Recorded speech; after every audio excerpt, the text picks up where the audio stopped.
This is the I Will Teach You a Language podcast, episode 136. Welcome to the I Will Teach You a Language podcast. Weekly motivation and language learning tips to help you become fluent in any language. Now, here's your host, Ollie Richards.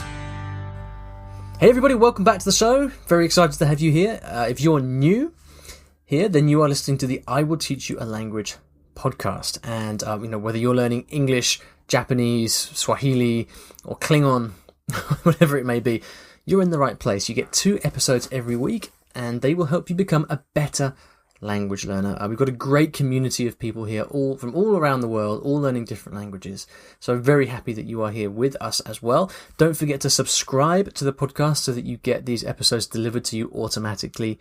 You can do that from either from within iTunes, or you can just use the podcast app on your device to search for I Will Teach You a Language, and that should pop right up and you can subscribe there. Now, we've got a slightly longer episode than usual today because I have a very special guest.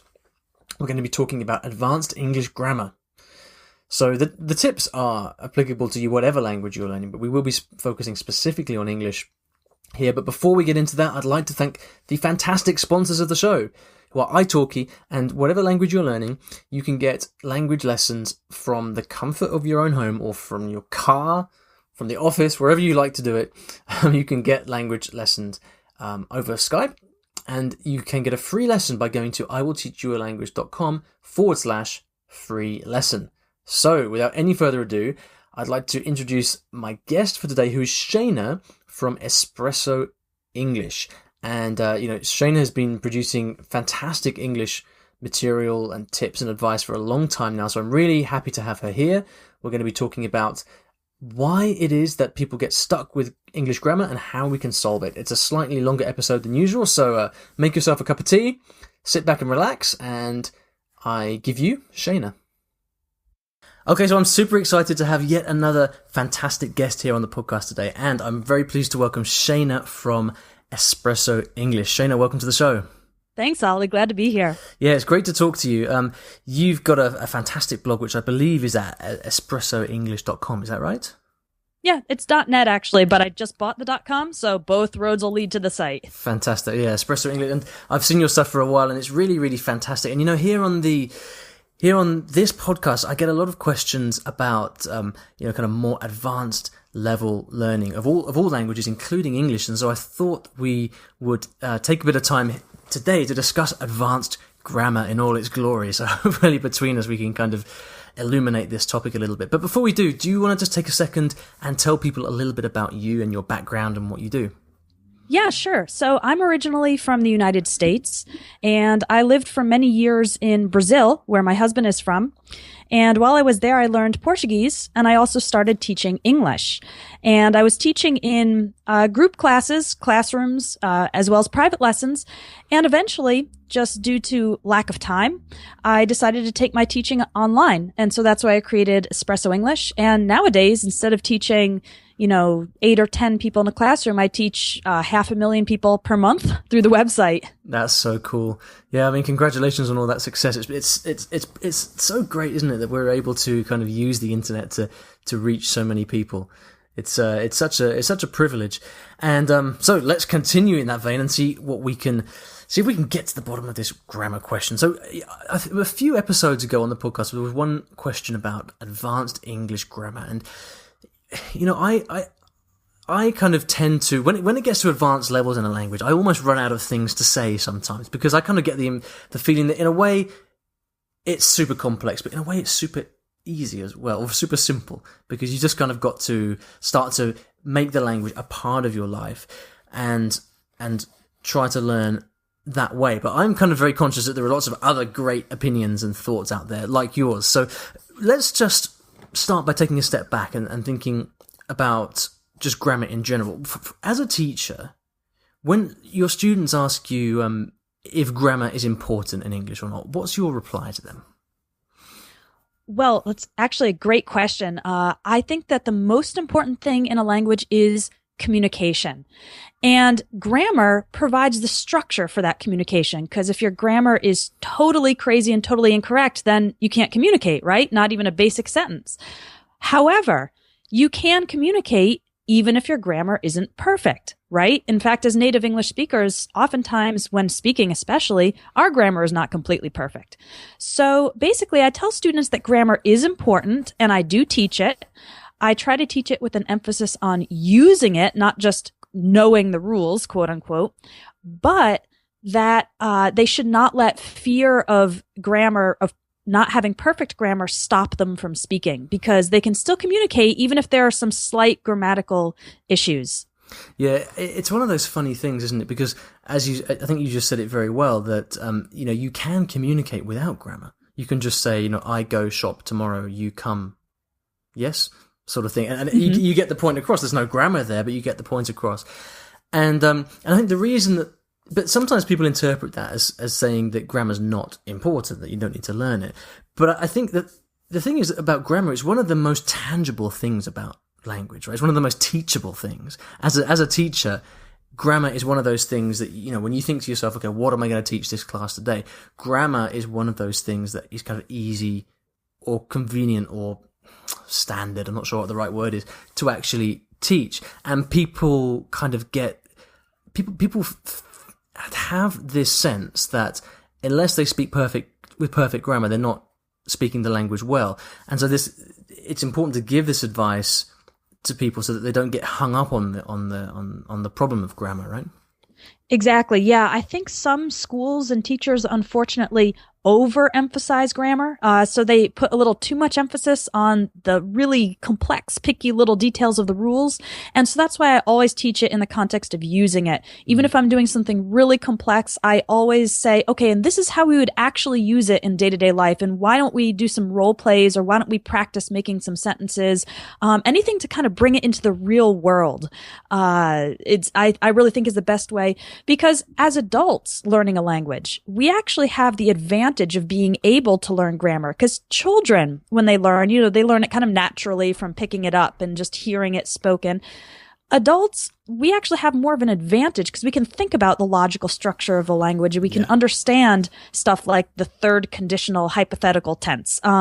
But again, students will kind of prevent themselves from making progress if they get too, as you said, hung up on it, and they think it always has to be perfect. Yeah, it's something that I often find myself doing, actually, is kind of, in a way, kind of giving advice that I know is not necessarily like the be all and end all, but you have to do it to kind of balance out things that people tend to worry too much about.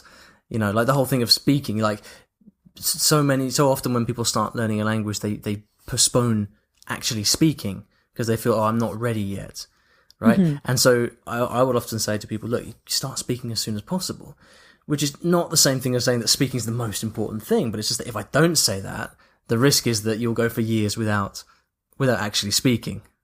Definitely. And even when you're learning the very first grammatical principles, like just the present simple tense, you can already just try to make 10 sentences in it and say it out loud, and try to describe your daily routine using the present simple, speaking out loud again. And it's something that you can really incorporate into your language practice from the very beginning, even if you're only speaking to yourself, right?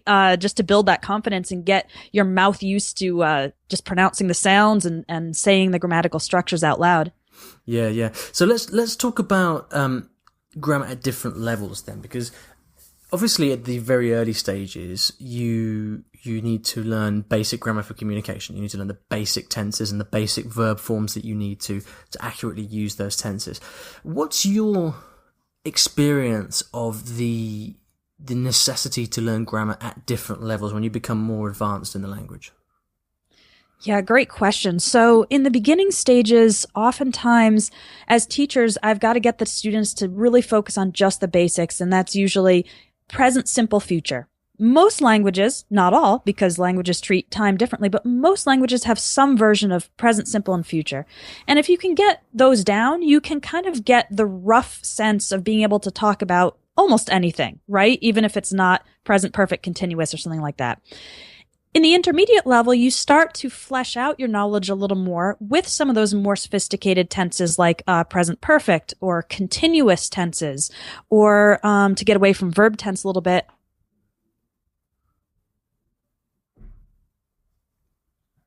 that slide when you were a beginner, but now we really want to get your language more polished. And then when you're advanced, it becomes really hard to study grammar specifically because, as you said in the beginning of the podcast, the cases become really complicated with lots of little tiny rules and exceptions and things that are rules, but native speakers don't say it that way. And so it gets hard to study grammar directly. And at the advanced stage, you really need to study it a little more indirectly by focusing on real materials, right? Books, TV shows, things that are not made for language learners, but just made for native speakers. And also by getting someone to correct you. Because by the time you're advanced, most people won't correct your grammar and conversation because they think it's already good enough. You know, I get the sense of what he or she is saying. And so they'd be embarrassed to pick up on and correct your grammar mistakes. So you need a kind of native speaking partner or a teacher to fix those little things that will help you really become even more fluent and just eliminate any of those bad habits or grammar mistakes. Yeah, well, there's so much so much there in what you just said. So I want to see if I can kind of extract a few different lessons from that. So you mentioned the fact that the usage of grammar at the advanced level in English becomes very kind of nuanced, right, and very, very detailed, but that it's not necessarily, I guess it's not always according to rules either, is it? It's sometimes it's kind of it's flexible, and native speakers use grammar in slightly flexible ways. The students, though, and I know this because a lot of listeners to this podcast ask this, like they still feel this need to learn perfect grammar and perfect their grammar at the advanced stage. So if it's something that can't really be studied per se, what's the implication for learners? Well, one thing is I do get a lot of questions from advanced learners. A lot of times they want to know why. Why is this sentence the way it is? Why is the adjective used in this way and not in this way? And oftentimes I discourage students from asking why because what they're looking for is a rule, right? They're looking for some rule that they can understand and apply it to all the other cases. And sometimes it's a case where there just isn't a rule. Like take the use of the infinitive, to work, and the gerund, working. There is no rule for when you use which one after certain verbs. You just have to memorize which verbs are followed by the infinitive and which verbs are followed by the ing form. And that drives students nuts. But I say, well, if you try to create a rule, you're just going to drive yourself crazy. You just have to accept that that's the way the language is. And I know that's not something that a lot of students like to hear. But what I tell them is, just accept it for what it is. And try to practice as much as you can with that structure so that it kind of reinforces it in your mind. So instead of having to remember the rule, you'll just remember, oh, naturally, this structure goes with this one because I've practiced it 80 times. Yeah, and rules can really sort of cause you to run into trouble as well, can't they? Because, I remember when I used to teach English, I learnt how to, we would follow course books and we would sort of teach the different conditional tenses, so the first conditional, second conditional, third conditional, and you kind of teach it as if these things were separate. But then after you've been doing it for a while, you actually realise that native speakers mix all this stuff up all over the place. And, oh yeah, we don't. There's no such thing as a rule for here. You use first conditional. We are totally. We're really all over the place with the way we use that. And so for the student, if they learn the second conditional should be used in this way and the third conditional should be used in that way, they're asking for trouble, aren't they, when they actually come to try to analyze how native speakers are speaking? Right. I mean, I think there are definitely general trends and guidelines. So it's really easy to say, for example, first conditional is used when you're imagining a real possibility in the future versus second conditional when you're imagining an impossible or hypothetical situation. So that's a good baseline, right? But as you probably know, there's something called the mixed conditional, which kind of really messes with all those possible situations. And it does get really tricky, but it is possible for learners to master. And eventually, the more they are exposed to these complicated structures and the more they try them out themselves and maybe get corrected or get adjusted, they will start to get a sense of what is right. Just like a child does it naturally, right? By listening to their parents, and the parents will correct them. If they say, I eated the cookie, they'll say, no, it's I ate the cookie. Eventually, it is possible for the language learners to start to develop a sense of what sounds right and what sounds wrong. And there's no way to do this except by time and and exposure and immersion in that language. And that's such a good lesson as well. It's something that people don't want to hear, but it's absolutely true. It's just like in Spanish, for example, when people ask, what's the difference between ser and estar, or por and para, the answer is, well, it's this, and this. But actually, it kind of depends on the speaker and what kind of mood they want to convey, what kind of nuance they're trying to get across it in their sentence. Yeah, I mean, I absolutely agree. So much just we have to leave down to time, and I guess it's natural, right? Being a student, you're kind of looking for ways to speed up the process, and you want to be able to control the speed at which you learn. But it's just with things like this, it's just very hard to do, isn't it? Well, one thing that definitely helps is just to pay attention. So, for example, a lot of people will consume, they'll read things or they'll listen to things, and they're content with just getting the gist of it, getting the general idea. But if you really take, let's say you're studying from a TED Talk or something like this, and you really take it and pick it apart and look at the grammar structures and say, oh, interesting. Like here's a really common one. So in English, we say, the word depend is followed by on. It depends on the weather. Okay. But in Portuguese, the word depend is followed by of. Depende de. So it's a slight difference. But if you're just kind of paying attention, so you're talking to a Brazilian or someone from Portugal, and they say, it depends of the weather. Obviously in Portuguese, you would say, oh, interesting. They used of instead of they used of instead of on. Maybe that's the way it's done in Portuguese. So instead of just kind of letting the sentence fly by and you just don't really think about it, just pay attention to those little details. And that in itself will already increase your awareness of them, so that when it comes time for you to say a sentence like that, you'll be more likely to say it the right way according to that language. Yeah, and that's fantastic. And I think what you just said accounts for how you can get 10 students going through the same language course and getting completely different results, right? It's the extent to which you can focus and notice the way that language is used is going to get you the results that you eventually get in your language. So you mentioned earlier that it's that the native speakers will not correct you at an advanced level, and I've always found exactly the same thing. So what do you think is the role of the teacher at an advanced level as opposed to self-study? Right. So the teacher is super important because that's the person who, when you speak with the teacher, you want them to correct every single error, no matter how small, especially when you're advanced. Because if someone were to do that to you in regular conversation, like you're just hanging out with friends and they're correcting you every 5 seconds, it would just get annoying, right? Because you're there to socialize. You're really not there specifically to improve your grammar. But the teacher will stop you and correct you, or maybe they'll let you finish and then say, okay, in that sentence you used simple past, but you should have used past perfect. Here's why. Sometimes they can give you a bit of an explanation, which helps. Other times they might say, it's just the way we say it. But it's just a more active, targeted way to practice. And so I've found that really you remember things better, not when someone tells you hypothetically, oh, by the way, if you ever want to say this, you should say it with this grammatical structure. But when you try to say it, make a mistake, and get corrected, you remember it better. Yeah, absolutely. And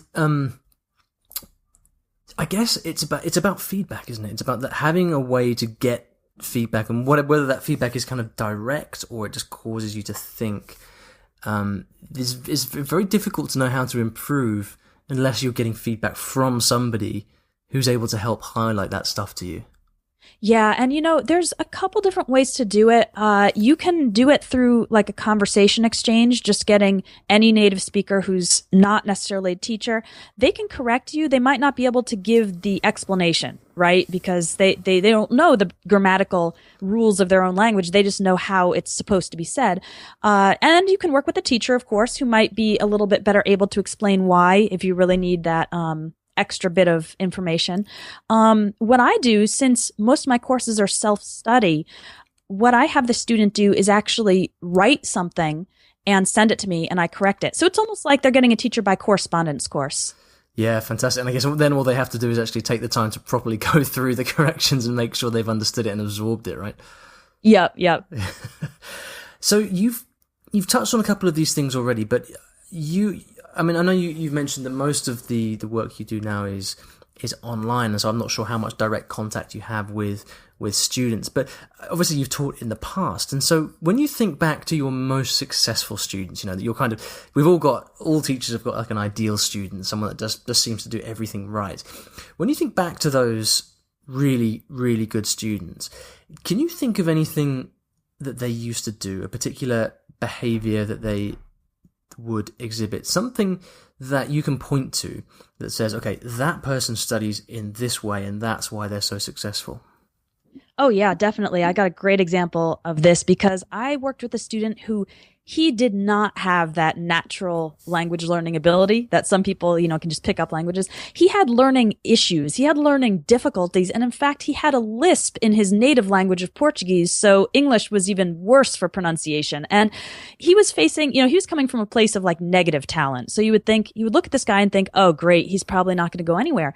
Well, he was so dedicated. He did private class with me 4 days a week. He did all the homework I assigned him and more. So if I didn't assign him enough homework, he would work ahead in the book, or he'd try to read an article and he'd bring it in and say, teacher, what does this mean? And he made so much progress. I was so amazed because he went from basically a beginner with extreme pronunciation difficulties to a solid intermediate, still had an accent, but he was able to work with an English speaking manager and hold a conversation. And it was really impressive because he didn't have that natural talent, but he overcame it through that sheer dedication and persistence and putting it into practice as much as he could. We'd listen to an audio clip 50 times until he could get it. And he just plowed through and made a lot of progress.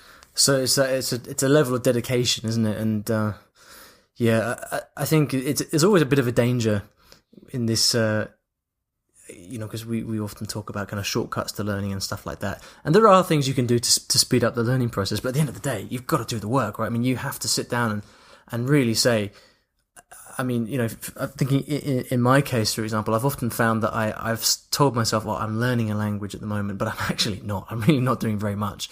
The time that I really make progress is when I say, okay, I'm serious about this now, and this is something I'm doing every day. And, I might be waking up early in the morning and spending like an hour of focused time on that thing, but making sure you're actually doing the work and setting aside regular time in your life for that. And I've always felt, I don't know what you found, Shayna, but I've always felt that of all the people who kind of ask questions and are looking for a faster way to study, so many of their difficulties or issues around progress could be solved by just saying, look, let's start taking this a bit more seriously and just putting the time in. Absolutely. Yeah, that's a great point. And I would just add to that, I've found this to be very successful for myself, not even for language learning, but for getting work done. Is I think it's really interesting when language learners can set challenges for themselves. Like, for example, let's say they're a little bit nervous about keeping up an hour of study a day for the rest of their lives. They're like, I'm going to get kind of busy in the winter. I'm not sure. Well, okay, here's what you can do. Take the next month and set a challenge for yourself. Like, okay, next month, I'm going to watch one episode of my favorite TV show every day with subtitles and really go through it and try to get as much as I can. And then after that month, you stop the TV show and then maybe you try something different. Okay, now this month, I'm going to read a novel in my target language. And so you're working very intensely on different aspects of the language. So it stops it from getting boring. It stops it from getting repetitive. And by the end of that month, normally, you can feel like you've accomplished quite a bit because you probably have. That's so cool listening to what you said, because it sounds like something that listeners are going to recognize me in so much of what you've just said, that kind of focus, that single-minded focus on one thing. I think that's such fantastic advice. All right. So we're drawing to a close here. So Shayna, could you maybe take a second and think about somebody who is an advanced learner of English? They want to really nail the last 5% of advanced English grammar. What would be the top tips that you would give them to focus on over the coming months? All right. Top tips would be, number one, use real material that's challenging for you. And by real material, of course, I mean material that is not produced for language learners, but for other native speakers. So TV shows, books, talks in the language you're trying to learn, because you'll get a lot of the advanced and the more complex structures out of that. And the other one is to get feedback. Get someone, whether a language learning partner or a teacher, and tell them, I want you to correct everything. I want you to correct every single thing that I do wrong, and just take it from there. Practice, get that feedback, and keep going. That's fantastic. Very, very cool. Okay, Shayna, thank you so much. That's been super interesting. Where can people go to find out more about you and Espresso English? They can go to espressoenglish.net, where I've got a blog with a lot of free tips. There's also a YouTube channel and some courses and ebooks for people who want to kind of learn more. And you have a podcast as well? Yeah, I do. If you search on iTunes for Espresso English, you should find it. Right, because everyone listening loves podcasts, so definitely go out and check Espresso English on iTunes, or I guess you can find it on Android. You guys know how to find podcasts. You're all very bright. Fantastic, Shayna. Thank you so much, and we'll see you again hopefully very soon. All right, Ollie. Take care. Bye-bye. All right, so I hope you enjoyed that interview with Shayna. You know, I'm just a kind of side note, I guess. I'm used to doing solo episodes on the show, and I always feel like when I'm interviewing people, I don't do a very good job. And I also felt that in this episode. I felt that I don't know, you know, I invite someone onto the show to interview them, and I end up giving too many of my own thoughts and ideas. I think I as an interviewer, I'm learning to be better, and I'm learning to create more space for the person who I'm interviewing. So just wanted to mention that, a bit of thinking out loud. But nevertheless, I hope you enjoyed the episode. Some really great tips from Shayna. If you would like to ask Shayna a question or leave a comment on this episode, please go to iwillteachyoualanguage.com/episode 136. Thank you for listening, and we'll see you in the next episode.